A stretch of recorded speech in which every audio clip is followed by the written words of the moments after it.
కాబట్టి జనాభా population day రోజు కూడా మరీ ఈ విషయాన్ని స్పష్టం చేశారు. మరి ఏంటి అసలు ఏం జరుగుతోంది? మేడం, అందరికీ గుడ్ మార్నింగ్. ప్యానెల్లో ఉన్న సభ్యులకి, ప్రైమ్ నైన్ వీక్షకులందరికీ కూడా వాస్తవంగా ఇది రాజకీయాలకు అతీతంగా డిస్కస్ చేయాల్సినటువంటి పాయింట్. ఇదే మాట జగన్మోహన్ రెడ్డి గారు చెప్పినా కూడా చాలా మంచి మాట చెప్పారని స్వాగతించేవాళ్ళం. ఆ రోజు ఏంటంటే ఇప్పుడు ఈరోజు జనాభా పెరుగుదల అనివార్యమని చంద్రబాబు నాయుడు గారు అంటున్నటువంటి మాటలు, దూరదృష్టితో అంటున్నటువంటి మాటలు. ఇండియాకు ఉన్న అడ్వాంటేజ్ ఏంటంటే మేడం, ఇప్పుడు ప్రపంచ దేశాలన్నింటిలో కూడా ఇండియాలో ఉన్నటువంటి యూత్ చాలా ఎక్కువ. ఇండియాలో youth ratio middle age ratio కంటే తీసుకుంటే కూడా యూత్ రేషియో చాలా ఎక్కువ.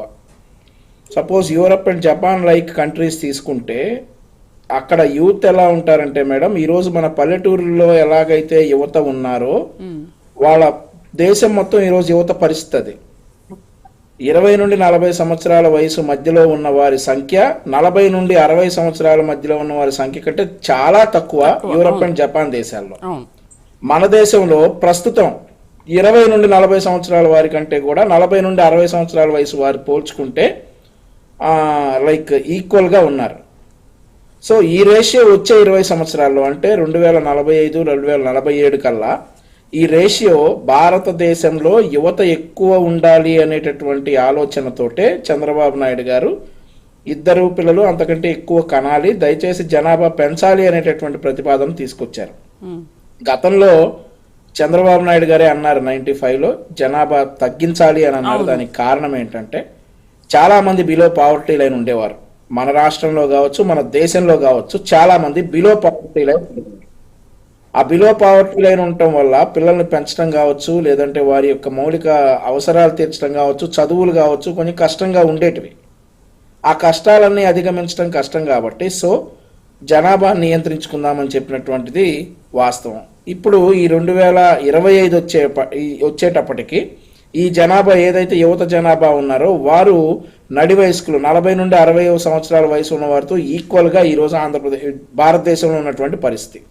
వారిని వచ్చే 20 సంవత్సరాల్లో భారతదేశం ప్రపంచంలో కల్లా శక్తివంతమైన దేశం అవ్వాలి అని అంటే యువత సహకారం ఖచ్చితంగా అవసరం. ఆ యువత సహకారాన్ని పెంచడానికి కోసమే చంద్రబాబు నాయుడు గారు ఇట్లాంటి వ్యాఖ్యలు చేశారు. అండ్ ఆల్సో దానికి కట్టుబడి ఉండాలని చెప్పేసి కూడా ఇప్పుడు ఏదైతే ఉందో మోదీ గారి సహకారంతో భారతదేశం శక్తివంతంగా ఎదుగుతుంది ప్రపంచ జనాభాలో. ఈ రోజు చూసుకుంటే మేడం, ఈరోజు మన రాష్ట్ర యువత కావచ్చు, మన దేశ యువత కావచ్చు, ఎక్కువ మంది అమెరికా వైపు మగ్గుతా ఉన్నారు. H1B వీసాలు, లేదంటే చదువుకో, లేదంటే దేనికైనా కానీ. దానికి మగ్గటానికి కారణం ఏంటంటే యువత మన భారతదేశం నుండి వెళ్తున్నటువంటి నెంబర్ వేరే ఏ దేశం నుండి అమెరికాకి రావట్లేదు అనేది రికార్డ్స్ లోనే ఉంది. సో ఆ యువత మొత్తానికి కూడా వచ్చే 20 సంవత్సరాల్లో భారతదేశంలోనే వారికి అవకాశాలు కల్పించేటటువంటి దిశగా మోదీ గారు అడుగులేస్తా ఉన్నారు.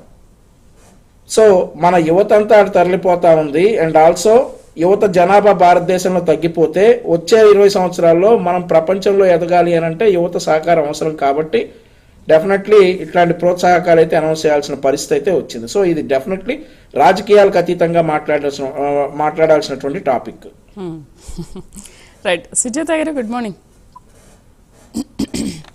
సుజాత గారు, ఇప్పుడు పరిస్థితులు మారిపోయాయి అన్నారు. జనాభా నియంత్రణ కాదు, నిర్వహణ అవసరమని అభిప్రాయపడ్డారు. అయితే నిజంగా ప్రభుత్వం నుంచి ప్రోత్సాహకాలు ఏ విధంగా లభిస్తాయి అనుకోవచ్చు?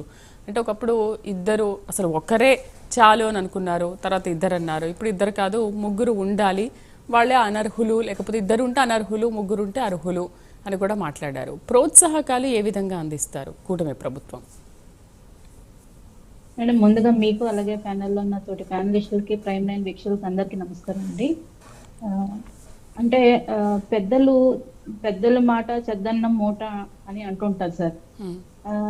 మనం ఇంతకు ముందు RSS చీఫ్ మోహన్ భగత్ గారు కూడా ఒక సమావేశంలో భారతదేశంలో జనాభా పెరగాల్సిన అవసరం ఉంది, ఇద్దరు కంటే ఎక్కువ పిల్లల్ని కనండి, అలాగే ఇప్పుడు చంద్రబాబు నాయుడు గారు ఏదైతే సగటు రేషియో 1.7కి పడిపోయింది, ఇద్దరు కంటే ఎక్కువ పిల్లలు ఉండాలి అని ఒక పిలుపు ఇవ్వడం ఒక ఆషామాషిగానో వాళ్ళు ఏదో నోటికి వచ్చినట్టు చెప్పేశారు అనుకోవడానికి లేదండి. వాళ్ళు ఎంతో ఎక్స్పీరియన్స్ తోటి ఎన్నో సర్వేలు చూసి వేరే దేశాల్లో జరుగుతున్న పరిస్థితులను గమనించి ఆ స్థానంలో ఉన్న వ్యక్తులు ఒక పిలుపు ఇస్తారు.